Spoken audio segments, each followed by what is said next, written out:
On today's episode of You Asked, why you might not be able to get Dolby Atmos on your streaming device, what's a great upgrade from the Sony Z9D, and what's the best Dolby Atmos soundbar under $500.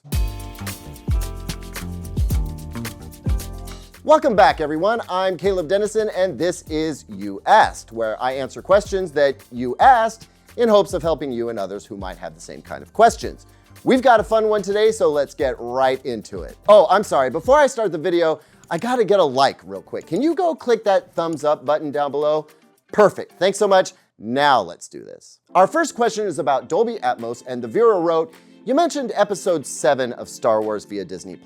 I just went to check out those scenes on my ARC, Sub, and 300s. There's no Atmos enabled on this movie. It's listed as Dolby Digital Plus 5.1. How did you get high channels working for any object placement, let alone precise ones? Am I missing something?" Well, Tim, it sounds like what you're missing is Dolby Atmos. I'm sorry, I shouldn't make jokes at your expense. Here's what I think the deal is, Tim. First off, a lot of content on Disney Plus is in fact available in Dolby Atmos, including Star Wars Episode 7. If you're not seeing it as an option, then it's possible you may have some settings that need adjusting. But the more likely culprit is that one of the devices in your setup doesn't support Dolby Atmos. Probably the TV or the streaming device you're using. Or like I said, they aren't set up to enable Atmos. Either way, Disney Plus won't show that you can get Atmos, nor will it deliver an Atmos signal unless it knows your system can handle Dolby Atmos. But how does it know? Well, this is a great time to talk about EDID. EDID stands for Extended Display Identification Data, and it's a little informational message that's embedded in the signal that passes from one HDMI device to another. The EDID is how your Xbox Series X, for example, knows whether or not your TV can do Dolby Vision, 4K 120, etc., etc. The Xbox gets a message from the TV that tells the Xbox exactly what the TV can, and by default, what it can't do. Here's what I imagine that might look like if it were to happen in real life.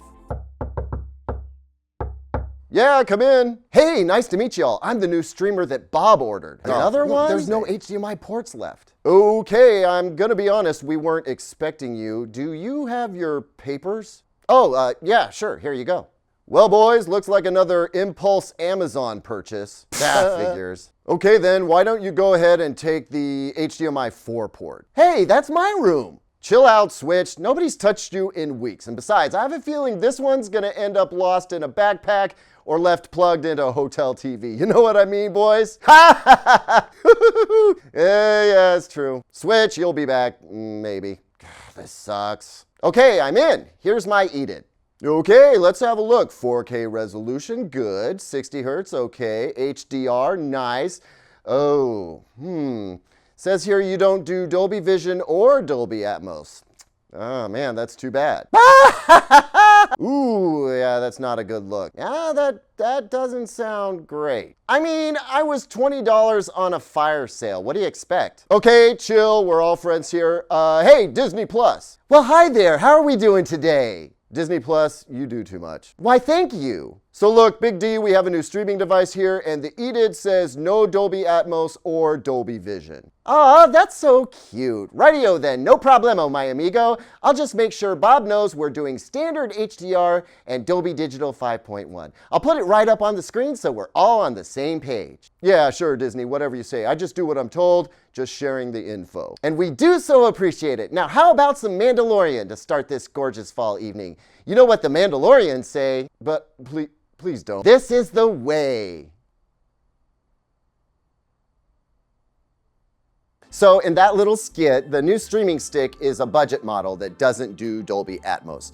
And Disney Plus knows that, whether the information comes from the streaming stick to the streaming stick's Disney Plus app, or as a message from the streaming stick to the TV itself. Anyway, the trick is to make sure that all the components in your chain support Dolby Atmos and are set up to support Dolby Atmos. If your TV can't pass it along via HDMI, or your AV receiver or soundbar don't support Atmos, Disney Plus, as well as many other apps, will know that, and they won't bother trying to send that Dolby Atmos signal, and thus you won't see it as available when you pull up a show like this. Anyway, it's harder for me to drill down to your specific situation since all I know is that you have the ARC and the Sub and 300s.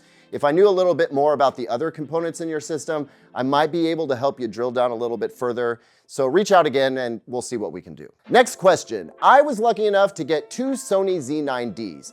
Should I upgrade to a new TV such as the new Sony 77-inch QD OLED or a backlight master drive LCD, maybe a 75 series or Z9K? I don't think 8K is really necessary, but if the price is right, I would upgrade. Now, I should also add that this viewer mentioned his family thinks he's nuts for constantly upgrading TVs, which I think is relevant because I get a lot of questions about TV upgrades where I feel like I'm basically being asked to help justify the upgrade so that they can then turn around and sell that justification to whomever needs buying in.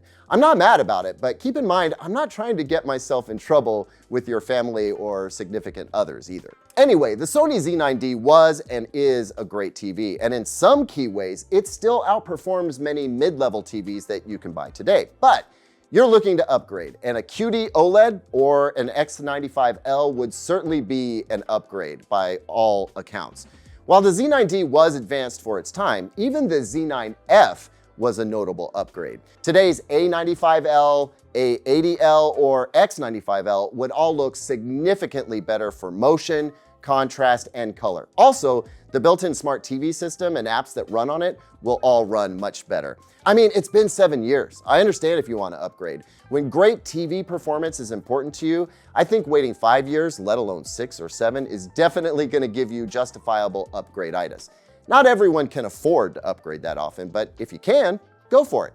Anyway, moving to a modern OLED is going to be a huge upgrade for you, and upgrading to the X95L will also yield some very big improvements in picture quality. You're not looking at making a small step forward, in my opinion. The difference will be something that everyone in the house will notice. I hope that helps. Next question. Viewer writes, I recently purchased a TCL QM8 75-inch. Now I would like a minimalist soundbar to go with the picture.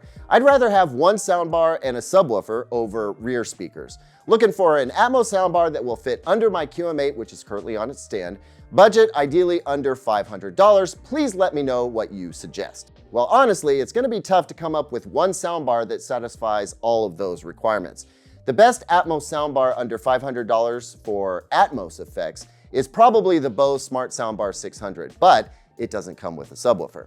The Yamaha YAS 209 and Klipsch Cinema 400 are both great sounding soundbar subwoofer combos that meet your budget, but neither feature Atmos. So I'm gonna recommend the Polk Sigma S4. It's pretty slim, so I think it's gonna fit under your QM8.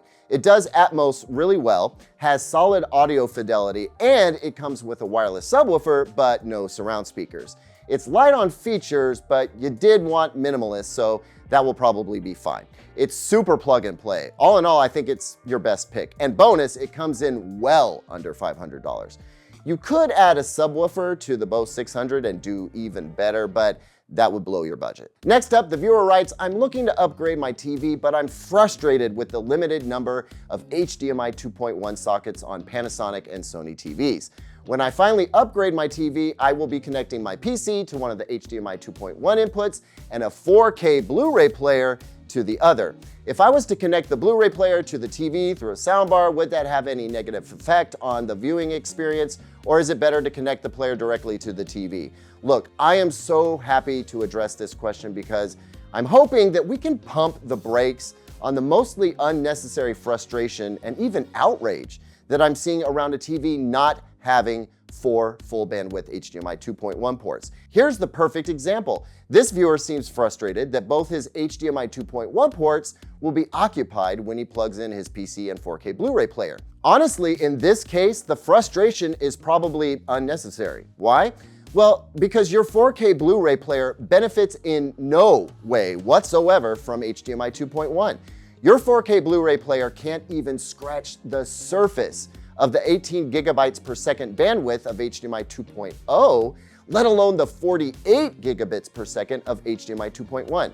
Everything a 4K Blu-ray can offer, 4K resolution, high chroma subsampling, HDR, Dolby Vision, uncompressed Dolby or DTS audio.